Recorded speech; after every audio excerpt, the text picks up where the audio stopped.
कोळी राणा रामनाळ हा बोगस आदिवासी व्यक्ती जो होता आणि त्या ठिकाणी आपल्या ज्या मागण्या होत्या त्या मागण्या संदर्भात ज्या राष्ट्रीय लेवलच्या मागण्या आहेत त्या मागण्या या उपजिल्हाधिकारी मॅडम आहेत त्यावरती पाठवणार आहेत.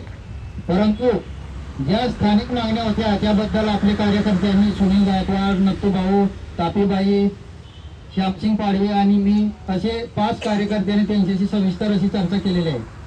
या चर्चा केलेल्या मागण्यांपैकी काय चर्चा झाली त्या थोडक्यात मी आपणासमोर मांडत आहे. आपली जी एक मागणी होती 70-80च्या दशकापासून त्या गायरान जमिनी कसलेल्या आहेत त्या जमिनी आपण कसणाऱ्यांच्या नावे झाल्या पाहिजेत. परंतु जे काही राष्ट्रीय लेवलच्या मागण्या होत्या त्याच्यामुळे त्यांच्यावर त्यांनी उत्तर जरी दिलं नसलं तरी आपलं या गायरान जमिनी कसणाऱ्यांना एक इथं संदेश आहे. आपण 50 वर्ष झालेले आहेत त्या जमिनी कसत आहेत आणि त्याचे ग्राम सदस्य ठराव आपल्याकडे आहेत. 1991चा कायदा झाला त्या कायद्याचं शस्त्र सुद्धा आपल्याकडे होतं. 1991च्या कायद्याच्या आधीपासून आपण त्या जमिनी कसत आहे. 2011 साली सुप्रीम कोर्टाने निर्णय दिलेला आहे का आदिवासी दलितांनी ज्या अतिक्रमण गायरान जमिनी कसलेल्या असतील किंवा घरं बांधलेली असतील तर ते नियमित करण्यात याव्यात म्हणून सुप्रीम कोर्टाने आपल्याला तसा निर्णय दिलेला असल्यामुळे आपली जमीन कोणी हिसकावू शकत नाही आणि हिसकावली तर त्यांच्या विरोधात आपण पुढची कायदेशीर कारवाई करू शकतो.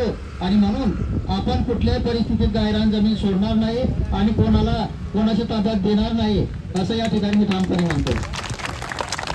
याच पद्धतीने ज्या काही वन जमिनी होत्या वन जमीन कसणाऱ्या यांना अजूनही PM किसान योजनाचा लाभ व शासकीय लाभ मिळत नाही.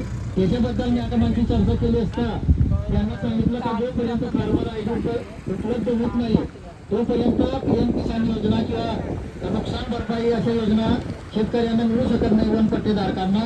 तर मॅडमांनी असं आश्वासन दिलेलं आहे येणारे काही दिवसात जो टॅब एक आहे जो सरकारकडे आहे तो टॅब ओपन झाल्यानंतर सर्व वन पट्टेधारकांना जी किसान ID आहे ती फार्मर ID मिळणार आहे आणि ती मिळणार असल्यामुळे आपल्याला सर्व योजना वन पट्टेधारकांना मिळणार आहेत. हा पण आपला एक प्रचंड मोठा विजय या ठिकाणी मानावा लागला.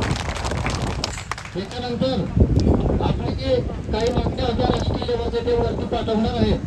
परंतु स्थानिक मागण्यांपैकी आपली जी एक मागणी होती किरण नामदेव कोळी राणा रामनाळ हा बोगस आदिवासी व्यक्ती जो होता त्या बोगस आदिवासी व्यक्ती 15 वर्षापासून ग्रामपंचायत सदस्य व उपसरपंच आहे.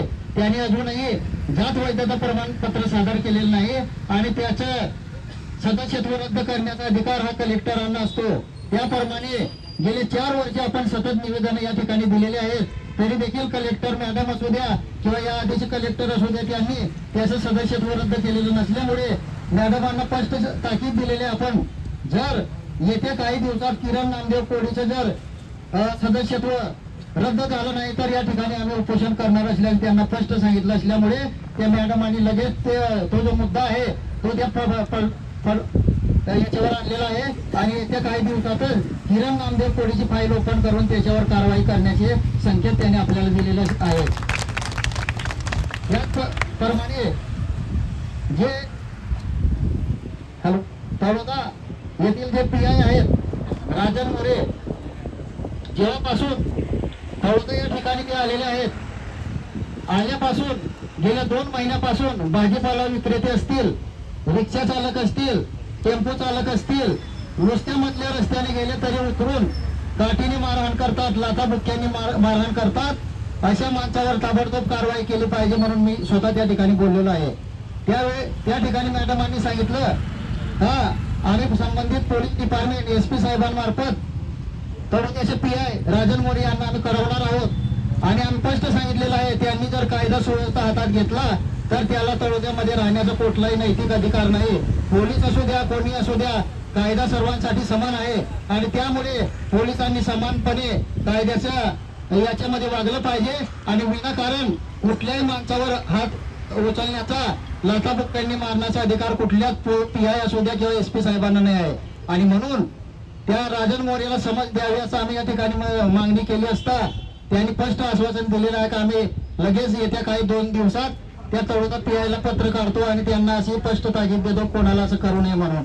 आणि म्हणून आपली मागणी त्यांनी मान्य केलेली आहे आणि त्यांना आपल्या भावना कळलेल्या आहेत.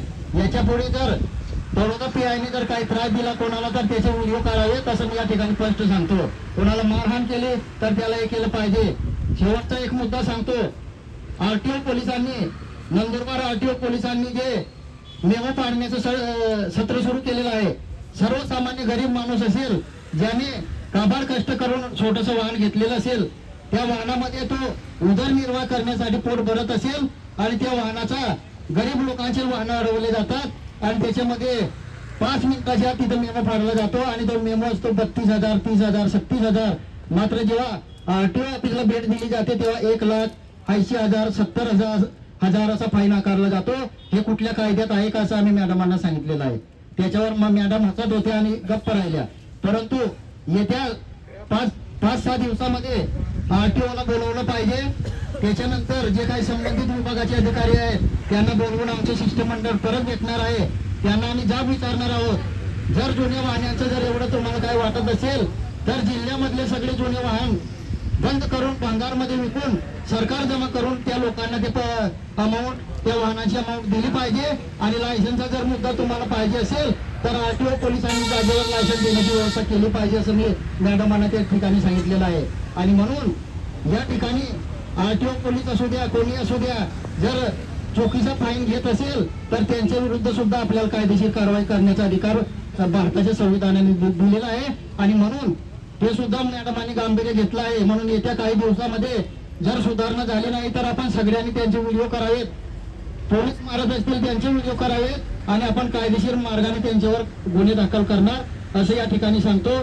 आणि आजचा मोर्चा काही स्थानिक मागण्या होत्या त्या आपल्या एका अर्थाने मॅडम लक्ष घालून येत्या काही दिवसात आपल्या शिष्टमंडळाला बोलवून त्या बाबतीत चर्चा करणार असल्याने एकदम समाधानकारक अशी चर्चा झाली आणि अतिशय सकारात्मक असं उत्तर उपजिल्हाधिकारी मॅडमांनी दिलेलं असल्यामुळे आपला एका अर्थाने आजचा मोर्चा आणि संपूर्ण भारत देशामध्ये आजच्या जनरल स्ट्राईकच्या निमित्ताने केलेला 3 संघटनांनी पुकारलेला हा देशव्यापी आंदोलन सफल झाल्याचं मी या ठिकाणी म्हणतो.